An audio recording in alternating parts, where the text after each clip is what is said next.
நண்பர்களே, கற்பனை பண்ணி பாருங்க. நல்ல கும்மிருட்டு நேரம், சுத்தியும் மனுஷ நடமாட்டமே இல்லாத அடர்ந்த காடு. காத்துல மரங்களோட இலைகள் அசையுற சத்தம் ஏதோ மரண ஓலம் மாதிரி கேட்டுக்கிட்டு இருக்கு.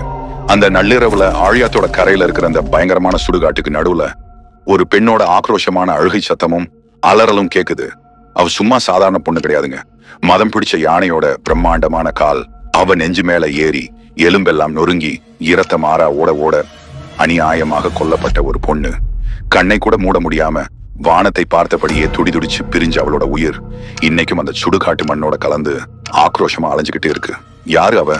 எதுக்காக ஒரு பொண்ணை யானையை விட்டு மிதிச்சு இவ்வளவு கொடூரமா கொன்னாங்க? இதையெல்லாம் தெரிஞ்சுக்கணும்னா நாம காலச்சக்கரத்தை அப்படியே ஒரு 2500 வருஷம் பின்னாடி சுழறணும். இருள் சூழ்ந்த ஆனைமலையும் நன்னனோட காவல் மரமும் இன்னைக்கு நாம பாக்குற பச்சை பசேல்னு இருக்கிற பொள்ளாச்சி அன்னைக்கு அப்படி இல்லைங்க.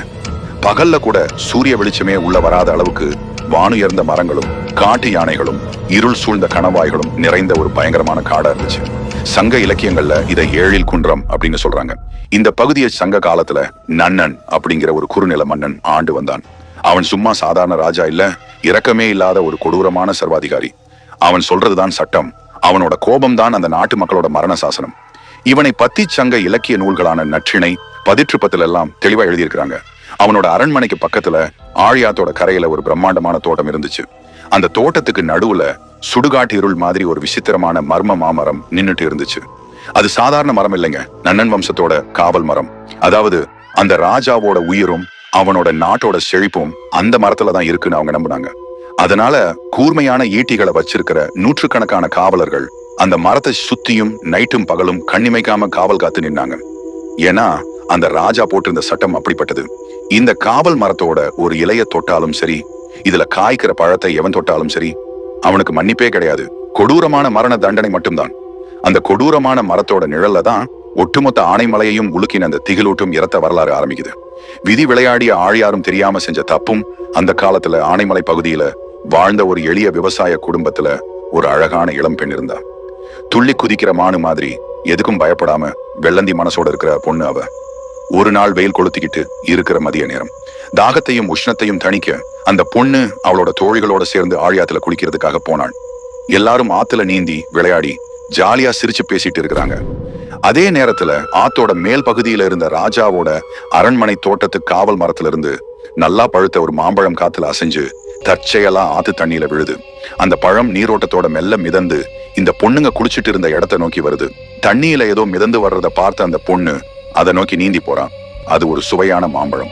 அது ராஜாவோட தோட்டத்துல இருந்துதான் வந்துச்சுனோ, அதை தொட்டா மரண தண்டனைனோ அந்த பேதைக்கு தெரியாது.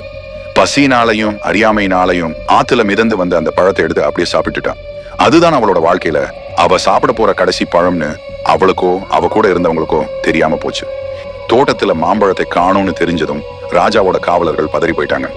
ஆத்து தண்ணி போற திசையை வச்சு கணக்கு போட்டு அவங்க ஆழியாங்கரைக்கு ஓடி வந்தாங்க. அங்கே அந்த பொண்ணு பழத்தை சாப்பிட்டுட்டு இருக்கிறத பார்த்ததும் அவளை கொடூரமா இழுத்துட்டு போய் சங்கிலியால பிணைச்சு ராஜா நன்னனோட அரசவைக்கு கூட்டிட்டு போனாங்க. அரசவையில நன்னன் சிம்மாசனத்துல உட்கார்ந்துருக்கான். அவனோட கண்ணெல்லாம் கோபத்துல சிவந்து போயிருக்கு. காவலர்கள் சொல்றாங்க, மன்னா, இவன் நம்ம குலதெய்வ காவல் மரத்தோட கனியை திருடி சாப்பிட்டுட்டா.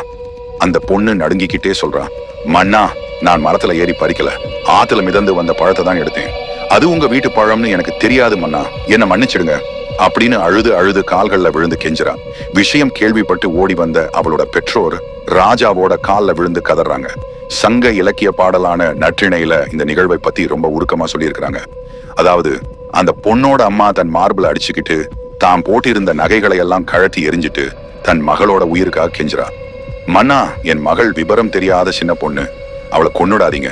அவ செஞ்ச தப்புக்கு தண்டனையா அவளோட எடைக்கு எடை சுத்தமான தங்கம் பொன் தர்றோம். அது மட்டும் இல்ல, 81 போர் யானைகளையும் நல்ல மாடுகளையும் அபராதமா தந்துடுறோம். எங்க ஒரே மகளோட உயிரை மட்டும் பிச்சையா கொடுங்க அப்படின்னு கதறி அழுதாங்க. ஆனா இரக்கமே இல்லாத அந்த பாவி நன்னன் அரியணையிலிருந்து எழுந்து கத்துறான். சட்டத்தை மீறினவள் யாரா இருந்தாலும் மரணம்தான். பொன்னும் பொருளும் என் காவல் மரத்தோட பெருமைக்கு ஈடாகாது அப்படின்னு கொடூரமா தீர்ப்பளிச்சான். மரண தண்டனையை நிறைவேற்றுற நாளும் வந்துச்சு. ஆனைமலை ஆற்றங்கரையில இருந்த சுடுகாட்டுல மயானத்துல மக்கள் எல்லாரும் திரண்டிருந்தாங்க. ஒட்டுமொத்த ஊரே அழுதுகிட்டு இருக்கு. அந்த பொண்ணை ஒரு கம்பத்துல கட்டி வச்சிருந்தாங்க. நன்னனோட கட்டளைப்படி மதம் பிடிச்ச ஒரு பிரம்மாண்டமான போர் யானைய அங்கே கூட்டிட்டு வந்தாங்க. நன்னன் இரக்கம் இல்லாம கையை அசைக்க பாகன் யானையை ஏவி விட்டான். யானை அந்த பொண்ணை நோக்கி நகர்ந்து வருது. அந்த பொண்ணு நான் என்ன துரோகம் பண்ணினேன்? பசிக்கு ஆத்துல மிதந்து வந்த பழத்தை சாப்பிட்டது ஒரு குத்தமா? இந்த அநியாயத்தை கேட்க இந்த நாட்டுல ஒருத்தனுமே இல்லையா? என்னை அநியாயமா கொல்லுற இந்த மன்னனோட வம்சம் அழியும், இந்த நாடே சுடுகாடாகும் அப்படின்னு வானத்தை பார்த்து ஆக்ரோஷமா கத்துறா. அடுத்த நொடி அந்த பிரம்மாண்ட யானை தன் காலால அந்த பொண்ணோட நெஞ்சு மேல மிதிச்சு கொன்னுடுச்சு. அவளோட எலும்புகள் நொறுங்குற சத்தம் அந்த மயானம் முழுக்க கேட்டுச்சு. இரத்தம் மாறா ஓடி ஆழியாத்துல கலந்தது. மக்கள் எல்லாரும் அலறி துடிச்சாங்க. ஆக்ரோஷத்தோட அவளோட உயிர் பிரிஞ்சது. அவளோட உடலை அவ கொல்லப்பட்ட அதே மயானத்திலேயே அடக்கம் பண்ணுனாங்க. ஆனா அன்னைக்கு நைட்ல இருந்து அந்த ஆனைமலை பகுதியே பயத்துல உறைஞ்சு போச்சு. காத்துல அவளோட அழுகை சத்தமும் பழிவாங்குற கூச்சலும் கேட்கறதா மக்கள் பயந்தாங்க. அந்த பொண்ணோட ஆத்மா சாந்தி அடையவும் அவளோட நினைவாகவும் ஊர் மக்கள் அவ இறந்தபடியே படுத்திருக்கிற கோலத்துல அந்த மயானத்து மண்ணையே வச்சு 17 அடியில ஒரு பிரம்மாண்ட உருவத்தை செஞ்சு வழிபட ஆரம்பிச்சாங்க. மயானம் அப்படிங்கிற சொட்டுல இருந்துதான் மாசாணி அப்படிங்கிற பேரே வந்துச்சு. மயானத்துல படுத்திருக்கிற அம்மன் அப்படிங்கறதால அவ மாசாணி அம்மன். ஆனால் சாபமும் நன்னன் வம்சத்தின் அழிவும் ஒரு பொண்ணை அநியாயமாக கொன்ன நன்னனோட பாவம் சும்மா விடலைங்க. நாடெங்கிலும் நன்னனுக்கு எதிராக மக்கள் கொதிச்சு எழுந்தாங்க. பக்கத்து நாட்டு ராஜாக்களும் நன்னனோட இந்த கொடூர செயலை கேட்டு அதிர்ந்து போனாங்க. கொஞ்ச காலத்திலேயே சேர வம்சத்தை சேர்ந்த இளஞ்சேரல் இரும்பொறை அப்படிங்கிற வீரம் மிக்க ராஜா நன்னன் மேல போர் தொடுத்தான். அந்த போர்க்களத்துல அநியாயமாக கொல்லப்பட்ட அந்த பொண்ணோட சாபம் நன்னனை தாக்குச்சு. போர்ல நன்னனோட தலை துண்டிக்கப்பட்டு கொடூரமான முறையில கொல்லப்பட்டான். அவன் இறந்ததுக்கு அப்புறம் அவனோட அரண்மனை தோட்டத்துல இருந்த அந்த பாழாய் போன காவல் மாமரத்தை சேர மன்னன் வேரோட வெட்டி காய்ச்சு தீ வச்சு கொளுத்துனான். நன்னனோட வம்சமே கூண்டோட அழிஞ்சதுன்னு வரலாறு சொல்லுது.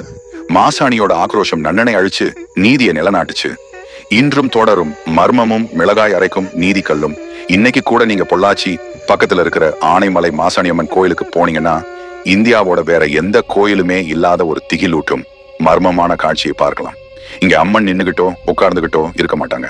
மயானத்துல 17 அடி நீளத்துல தலைமேற்கும் கால் கிழக்குமா பிரசவித்த பெண் படுத்திருக்கிறது போல வானத்தை பார்த்தபடி படுத்த படுக்கையா காட்சி தர்றாங்க. அவங்களோட 4 கைகள்ல கபாலம், உடுக்கை, திரிசூலம், நாகாபரணம் எல்லாம் இருக்கு.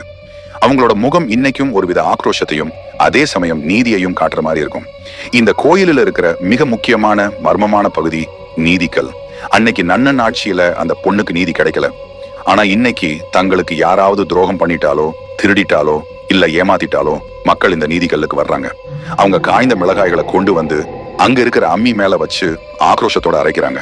அப்படி அரைச்ச மிளகாய் விழுத அந்த நீதி கல்லுல பூசி, தாயே எனக்கு துரோகம் பண்ணுனவன நீயே தண்டி அப்படின்னு வேண்டிக்கிறாங்க.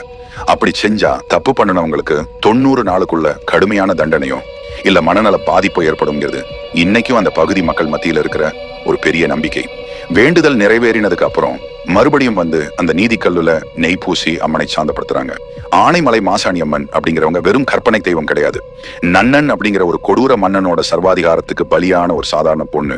தன்னோட கற்பையும் உயிரையும் அநியாயமா பறிகொடுத்த அந்த பொண்ணோட ஆத்மாதான் இன்னைக்கு தீமைகளை அழிக்கிற எல்லா காவல் தெய்வங்களுக்கும் மேலான மாசாணி அம்மனா ஆனைமலை ஆற்றங்கரையில உட்கார்ந்து நீதி வழங்கிட்டு வராங்க. இதே மாதிரி தமிழ்நாட்டோட மறைக்கப்பட்ட வரலாற்று பக்கங்கள், மர்மங்கள் நிறைந்த ஆன்மீக தலங்கள் மற்றும் நெஞ்சை உழுக்கக்கூடிய உண்மை வரலாறுகளை தேடி தேடி உங்களுக்காக தொகுத்து வழங்க காத்துக்கிட்டே இருக்கு நம்ம travels Tamil and Sai channel. இந்த திகிலூட்டும் வரலாறு உங்களுக்கு பிடிச்சிருந்தா மறக்காம நம்ம டிராவல்ஸ் தமிழ் அண்ட் சாய் சேனலை சப்ஸ்கிரைப் பண்ணிக்கோங்க. பக்கத்துல இருக்கிற பெல் ஐகானையும் கிளிக் பண்ணி ஆல் ஆப்ஷனை கொடுத்துருங்க. உங்க நண்பர்களுக்கும் இந்த வீடியோவை ஷேர் பண்ணுங்க.